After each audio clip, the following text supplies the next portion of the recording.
제가 평소에 생각했던 거를 네. 말씀을 안 해서 조금 의아해하는 게 있는데 하나는 뭐냐면 네.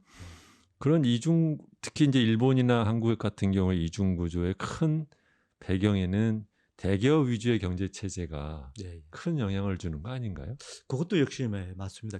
음. 그것도 한국적 특성으로서 워낙 이제 대기업과 중소형제기업 그러니까 그 사이의 산업에서의 관계가 관계가 워낙 그렇죠. 그 원청과 하청으로 예. 나뉘고 대기업에 의해서 생산하는 비중이 크고 예. 그 사람들이 갖고 있는 경제 사회적인 권력이 크니까 맞습니다. 거기에 속해 있는 사람과 안 속해 있는 예. 사람들 사이 임금 격차라든가 고용 보호에서 예. 차이가 나게 되는 것은 예. 어떻게 보면 자연스러운 결과라고 볼 수도 그렇죠. 있죠. 그건 또 그거 마찬가지로 그것도 한국적 특성으로서 네.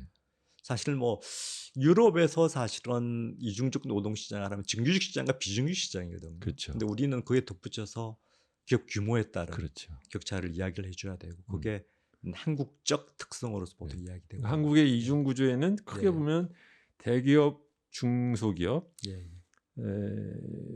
그 다음에는 남녀, 예. 예. 그 다음에 연공 예. 예.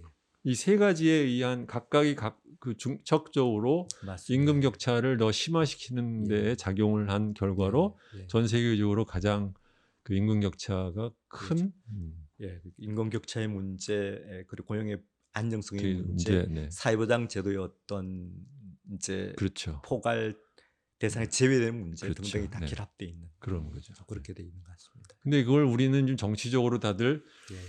그 고용 보장 또는 고용 그걸 뭐라고 해야 하나 인플레 프로텍션을 갖다 고용 보호라고 해야 되죠, 그렇죠? 그 고용보호는 아까 말씀드린 것처럼 고용보호 입법할 때 그렇죠. 고용보호라 네. 용어를 사용. 근데 이제 고용보호 네. 그 보호 그 프로텍션 보호의 그 예. 혜택을 보는 사람이 예. 더 넓어져야 된다.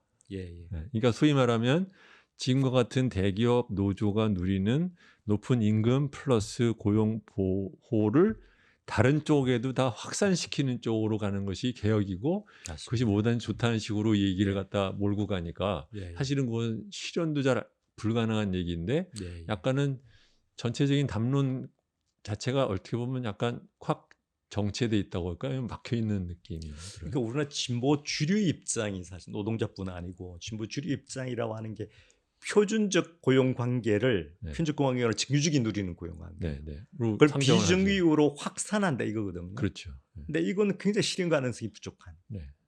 그런 어떤 이야기가 되는 것이고. 근데 심지어는 다만 그거를 예. 식자들도 그냥 예. 그걸 다 받아들이는 경향이 커요. 예, 상당히 뭐 좀 사실은 그런 측면이 네. 분명히 있고 또 지금 현재 민주당 정부의 어떤 정책들도 상당히 이제 그런 인식이 그렇죠. 주는 것인데. 그러니까 정규직 또는 예를 들면 이제 공사의 공기업의 직원들이 누리는 임금 높은 고임금은 놔둔 채 그렇죠. 나머지 비정규직을 정규직으로 한다. 예. 또는 그걸 갖다 뭐 마중물로 해서 예. 민간기부터 그렇게 해달라는 식으로 얘기를 하는 것이 이게 형용 모순 또는 구성에 오류 불가능한 얘기인데 어려운 그거를 이야기죠. 대놓고 주요 정당이 자기의 주요한 정책이라고 말을 얘기해 버리니까 그렇습니다. 이제 어떻게 보면 거기에 문제가 있다고 생각하는 사람은 이제 할 말이 없어지는 거죠. 그런 상황이 되겠습니다. 네. 예. 참. 아휴. 그러면 이렇게 된 과도한 고용 보호가 예. 실제로 이제 어떤 문제를 일으키는 건가요?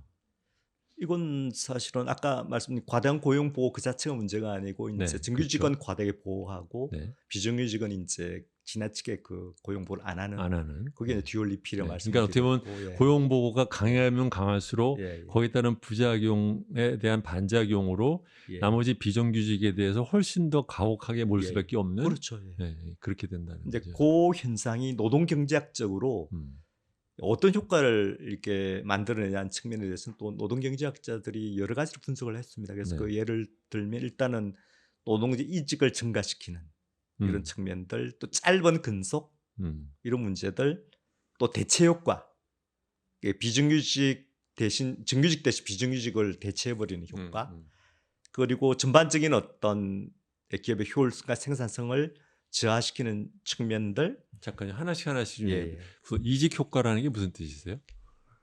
그러니까 우리가 사실은 이제 경제 효율성이 사실은 이게 보장이 되려면 기업의 노동자의 근속 수준이 높아져야 이게 보장이 그렇죠. 되는 거거든요. 그렇죠. 그래야 이제 숙련도가 숙련을 기회되고 높아지니까요. 네. 생산성을 이제 높이게 네. 되는데 이게 몇 개월 근무했다 또 이직하고 몇 개월 근무했다 이직하고 이게 우리나라 이제 비정규직에서 평균직인 네. 근속 연수를 보면 네.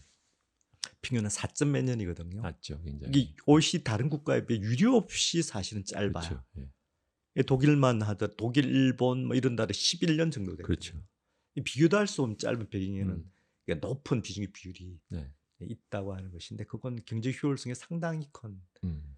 그러니까 특히 이제 비정규직이나 중소영세기업에서 그야말로 이제 이동률이 네. 굉장히 급격하게 진행이 되고 있는.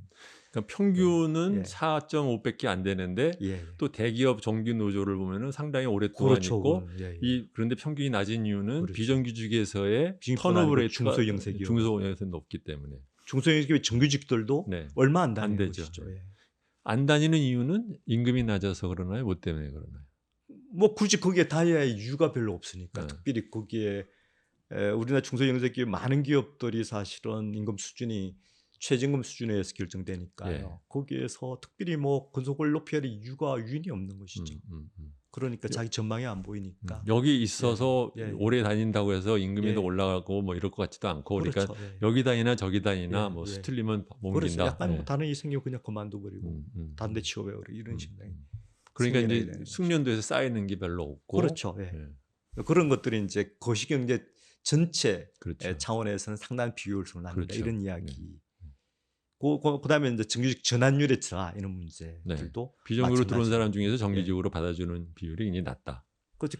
뭐 대기업 쪽에 가능한 한 워낙 이제 워낙 임금 차가 크니까 이 사람을 그렇죠. 같은 일을 하는데 예. 정규직으로 바꿔주는 순간 임금을 거의 뭐 예. 4~50% 올려줘야 되는. 그래서 제가 사실 이번 올해도 이제 저희가 이제 뭐 정부 출연연구소의 프로젝트로 이제 기계산업의 경쟁력 강화를 위한 연구라고 해서 공작기계 산업을 연구하고 있는데 그 때문에 뭐 지난 몇 개월 동안 뭐 창원에 있는 주로 공작기계 공장들이 창원에 있지 않습니까? 네. 창원하고 경기도 일대 공장들 그거는 기계 건설기계 쪽으로 쭉 돌아봤는데 공통적으로 이제 확인되는 현상이 일단은 이런 대기업에서 신규 직원을 뽑지를 않습니다. 그러니까 사무직이나 이거 기술직 제외하고 생산직 대상으로 해서 뽑지 않아요.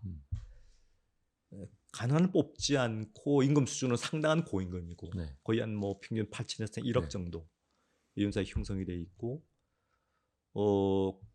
그러니까 이제 말하자면 신규 직원 뽑지 않으니 거기에 고스란히 이제 청년 실업의 문제로 나타나게 되는 것이고 또 기업에 이제 갈 수가 있는데 그 기업들이 끊임없이 외주화주고 어떻게 경쟁력을 갖춰야 되니까 외주화주게 되고 뭐 이런 현상들을 공통적으로 이제 우리나라 제조 대공장에서 공통 확인할 수 있는 상이 되는 것인데 이제 그 배경에는 아까 제가 말씀드린 그런 요인이 있게 되는 것이죠. 그리고 또 하나 지적하는 게 이제 또 경기 침체기, 그러니까 지금 이제 코로나 바이러스 경기 대침체기지 않습니까? 이 시기에 그러니까 비중의 일자리가 대규모로 파괴되는 현상이 그렇죠. 이제 생겨나게 되는. 지금 우리나라도 경험하고 있고 스페인이나 뭐 이탈리아나 프랑스도 마찬가지로 경험하고 있는 현상입니다. 이게 이제 부정적 효과가 되겠습니다.